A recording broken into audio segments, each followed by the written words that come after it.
It is time for the final episode of season one of Homegrown Heroes on FM22. Today we're having a look at Nico Williams, the three-star inside forward right now, in very good form, 14 goals and 2 assists from an XG of only 10 in 33 matches played. Has he played every single? No, he's missed 2 matches at some point, an average rating of over 7. He's been fantastic, the star of the season in my opinion, and it will be I'd be very surprised if he doesn't get the best player of the season award for us. Danny Vivian has been very good actually. Now I look at that, he's been solid as well. Any of these two, I would expect to get it. Sanse was good as well, but he hasn't played as much. He has actually played a similar amount. I don't know what I'm talking about. I don't know my team clearly.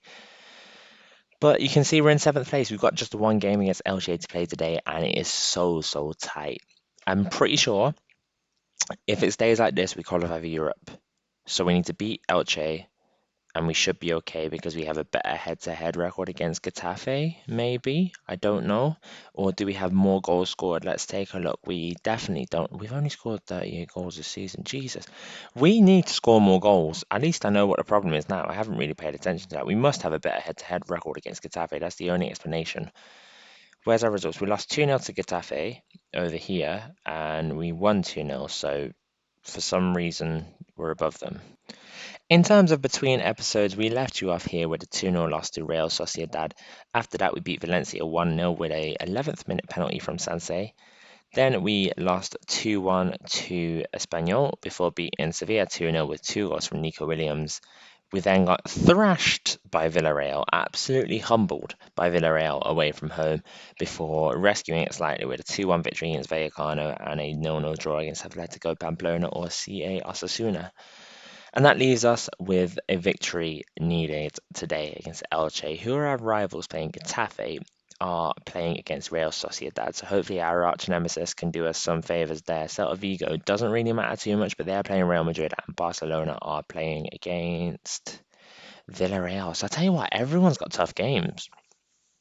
Everyone in and around us has tough games. Villarreal are too far ahead, so that doesn't matter. They're playing Barcelona anyway, so tell you what, we have a chance at this. We do have a chance. We have made some signings between episodes. We've made these two signings. We've got Santi Zapata, who I did some scouting on some youngsters after intakes came through. This dude, three star to 4.5 star potential. He was Barcelona's best youngster, so I thought, let's go poach, see what happens. Lolo Torreal, I think this guy's a bit better. It's saying D now. I'm not sure. It's saying B minus. I'm not sure why it's saying D. 4 to 5 star potential, 1.5 star current ability. He looks solid.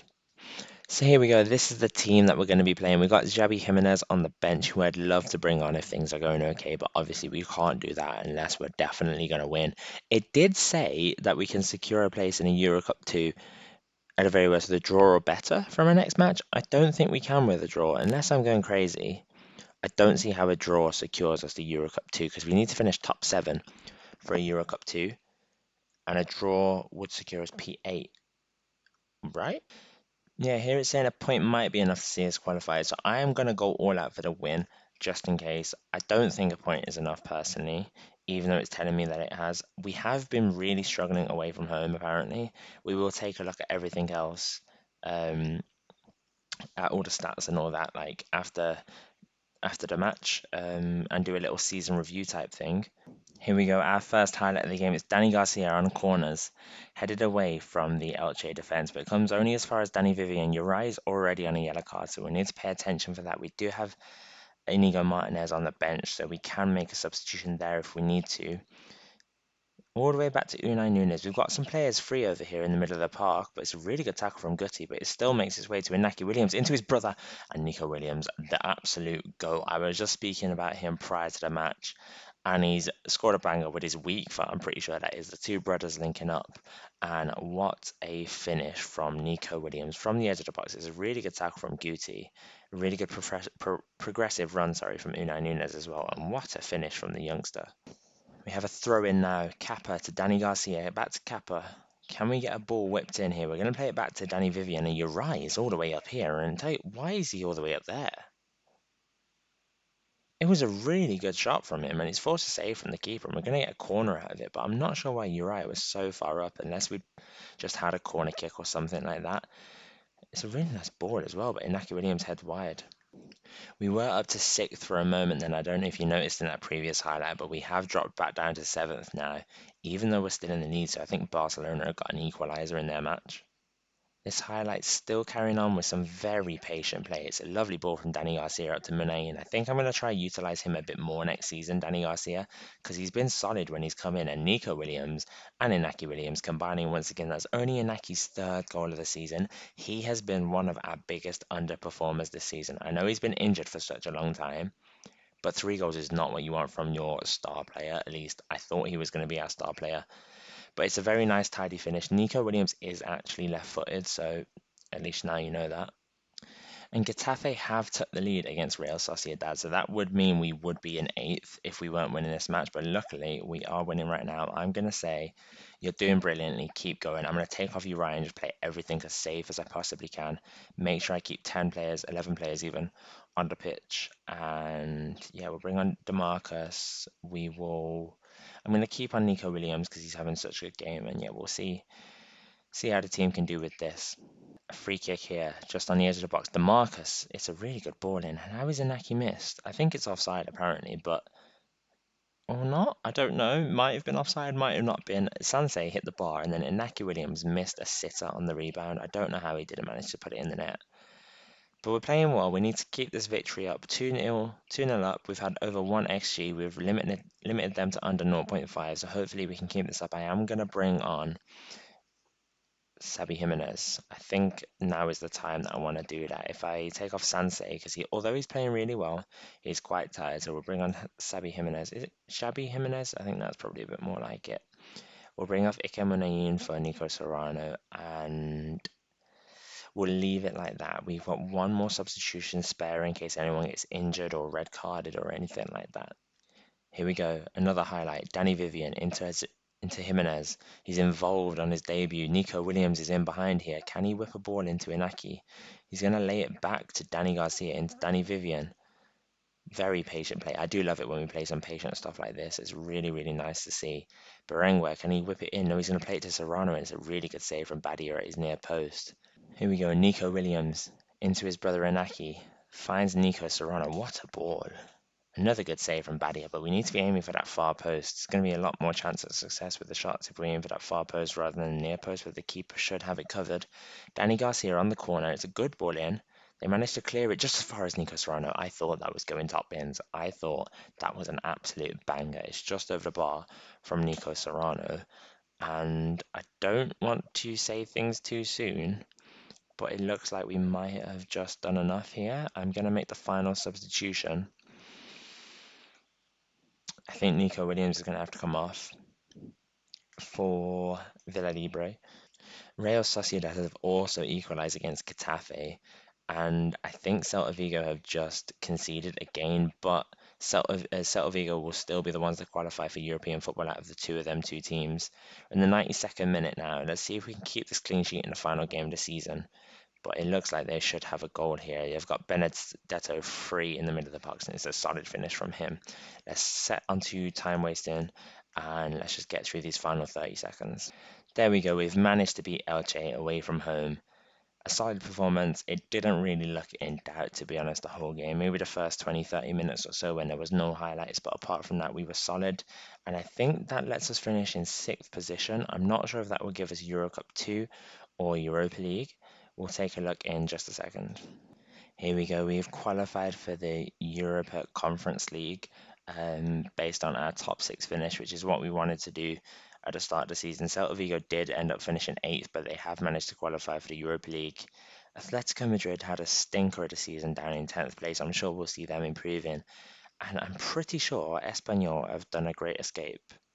I'm fairly sure they were in the bottom three for the most. No, actually, it might have been Cadiz. I thought Espanyol were at the bottom, but no. I think that was how it stayed. Barcelona did manage to recover up to fifth place. Getafe unfortunately missed out on the final day of the season. They were the one team to miss out in European football, so a draw would have been enough in the end, but I just couldn't risk it. The end of season one of Homegrown Heroes is here. One piece of silverware, which is I think more than we were expecting at the start of the season.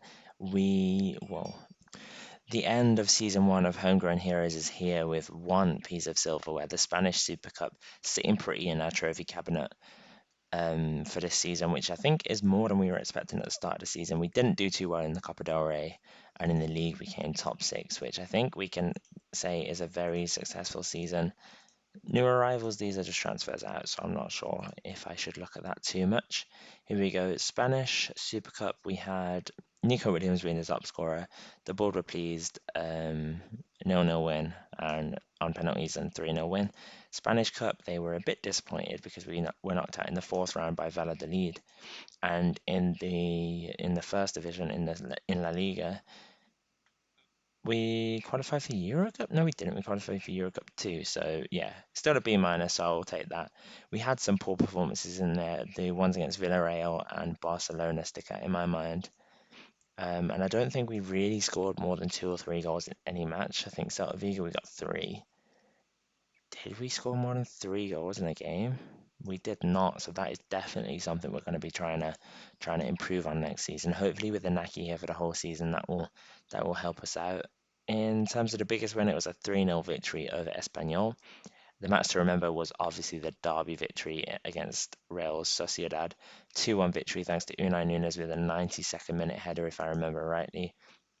And let's take a look at the goal of the season. If this is the one I remember, it was a fantastic goal. Nico Williams running half the length of the pitch from around this area, running all the way up and shooting from just outside the edge of the box. Here we go then, let's take a look. I think it is the one that I'm thinking of. I would agree with this being our goal of the season. What a finish from Nico Williams and what a run. I don't know if you guys saw the whole run from the start of it beforehand, but it was a little bit before that he was given a ball by Danny Vivian. He went around one extra player, but it cuts off that in the highlight, unfortunately. And the finances, not looking too good if I'm correct here. We keep our same reputation.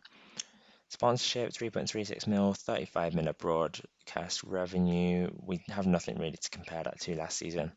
5.9 mil of merchandise sales and 26,000 shirts sold. Interesting to note that Nico Williams is not featured here. I'm sure he will be next season.